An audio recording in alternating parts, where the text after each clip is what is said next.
Welcome to Sumant Digital English Tutorial Videos. It's me Rajnikant Tiwari and I am going to teach you the second lesson of 10th class UP Board, A Letter to God, written by G.L. Fiennes.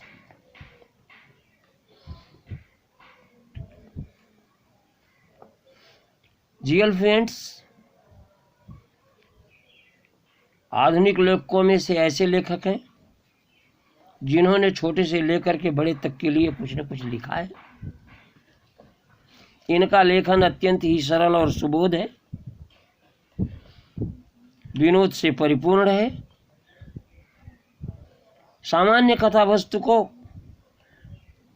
अच्छे तरीके से प्रस्तुत करने में आप हस्तसिद्ध हैं। उनका ये लेख ए लेटर टू गॉड भी विनोद से परिपूर्ण है। जहाँ तक पाठ की बात है तो उन्होंने एक मेहनतकश किसान के जीवन को इस पाठ में चित्रित किया है, जो कि पर्वतीय क्षेत्र की एक वादी में रहता है। पूरी घाटी में उसका अकेला ही घर है। वह घर छोटी पहाड़ी के ऊंचे शिखर पर स्थित है। उस ऊंचाई से किसी को भी नदी दिखाई देती है और फूल लगे मकई के खेत भी दिखाई देते हैं, जो सदैव अच्छी पैदावार का वचन देते हैं। इस किसान को एक प्राकृतिक विभीषिका का सामना करना पड़ता है, जब बारिश के साथ ओले पड़ जाते हैं और पूरी फसल नष्ट हो जाती है। कोई अन्य मार्ग न दिखाई देने पर वो ईश्वर को पत्र लिखता है और पोस्ट ऑफिस में डाल देता है। डाकिया उस पत्र को पाने के बाद विस्मित हो जाता है, क्योंकि अपने पूरे कार्यकाल में ईश्वर को लिखा गया कोई पत्र उसने नहीं देखा होता। उसे हंसी आती है और हंसते हंसते उस पत्र को वो पोस्टमास्टर के पास ले जाता है। डाकपाल महोदय भी पहले तो हंसने लगते हैं और बाद में लेखक का ईश्वर के प्रति विश्वास देखकर वो चुप हो जाते हैं और उनके मन में आता है कि काश इस पत्र लेखक का चौथाई भी विश्वास ईश्वर में उनका होता। फिर उन्होंने उस प्रश्न का उत्तर देने का मन बनाया, लेकिन जब खोला तो पता लगा कि सद्भावना स्याही और कागज के अतिरिक्त कुछ और की जरूरत थी। फिर भी पोस्टमास्टर अपने निर्णय पर अडिग रहा। उसने अपने कर्मचारियों से अपने वेतन का हिस्सा और अपने दोस्तों से, अनेक दोस्तों से सहायता करने का चंदा इकट्ठा किया। फिर भी उसके लिए 100 पैसों से इकट्ठा कर पाना मुश्किल था। कुल मिला जुला करके वो आधे से कुछ ज़्यादा इकट्ठा कर पाया और समस्त धन को उसने एक लिफाफे में डालकर और एक पत्र उसमें डाला लेंचो और उस पर हस्ताक्षर किया गार्ड और भेज दिया। जब लेंचो पत्र कार्यालय ये पता करने आया कि उसकी कोई चिट्ठी आई है, तो पोस्ट मास्टर ने उससे चिट्ठी पकड़ाई और डाकपाल महोदय अपने कार्यालय से निहार रहे थे और महसूस कर रहे थे कि जैसे उन्होंने कोई अच्छा काम किया है। जब लेंचो ने पैसा गिना तो उसे गुस्सा आया। वो फिर से उसने ईश्वर को चिट्ठी लिखी कि हे ईश्वर, मैंने जो धन आपसे मांगा था उसमें सिर्फ 70 मेरे पास पहुंचे, बाकी का भेज दीजिए, क्योंकि मुझे उसकी सख्त जरूरत है। लेकिन याद रखिए कि इस बार पत्र कार्यालय के माध्यम से मत भेजिएगा, मेल से मत भेजिएगा, क्योंकि पोस्ट ऑफिस के कर्मचारी बेईमानों का एक समूह है। अब चलिए सीधे टेक्स्ट की ओर चलते हैं। The horse, the only one in the entire valley, sat on the crest of a low hill. एक ऐसा घर जो समस्त वादी में अकेला घर था और छोटी पहाड़ी के शिखर पर स्थित था। From this height one could see the river and the field of ripe corn dotted with flowers that always promised a good harvest.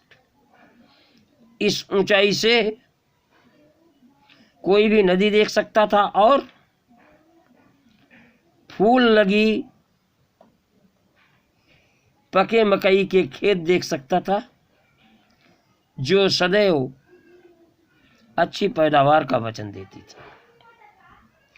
The only thing the earth needed was a downpour or at least a shower. धरती को केवल एक ही चीज की आवश्यकता थी और वो था बारिश या कम से कम फुहारें। Throughout the morning, Lencho, who knew his fields intimately, had done nothing else but seen the sky towards the northeast. Lencho, जो कि उस किसान का नाम था, सवेरे से लेकर लेंचो, जो अपने खेतों को निकटता से जानता था, इंटीमेटली निकटता से, जो अपने खेतों को निकटता से जानता था, उसने कुछ और नहीं किया था बल्कि उत्तर पूर्व की ओर आसमान को निहारा था। Now we are really going to get some water, woman. भार्ये, अब हम लोग सचमुच कुछ पानी पाने जा रहे हैं। The woman who was preparing supper replied, as God's willing. वो महिला जो रात्रि का भोजन तैयार कर रही थी ने उत्तर दिया, हाँ, God's willing, ईश्वर की इच्छा। The older boys were working in the field while the smaller ones were playing near the house until the woman called to them all, come for dinner. बड़े बच्चे खेतों में काम कर रहे थे जबकि छोटे वाले घर के निकट खेल रहे थे। जब उस महिला ने उन सबको बुलाया, कम फॉर डिनर, भोजन के लिए आ जाओ, रात्रि भोज के लिए आ जाओ। It was during the meals that, just as Lencho had predicted, big drops of rains began to fall. भोजन के दौरान ऐसा हुआ कि ठीक जैसा लेंचो ने अनुमान लगाया था, बारिश की बड़ी बड़ी बूंदें गिरना शुरू हो गईं। In the northeast, huge mountains of clouds could be seen approaching.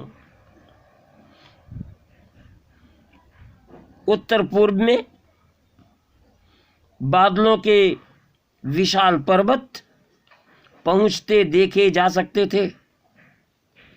The air was fresh and sweet. हवा ताजी और मधुर थी। The man went out for no other reason than to have pleasure of feeling of rain on his body, and when he returned he exclaimed.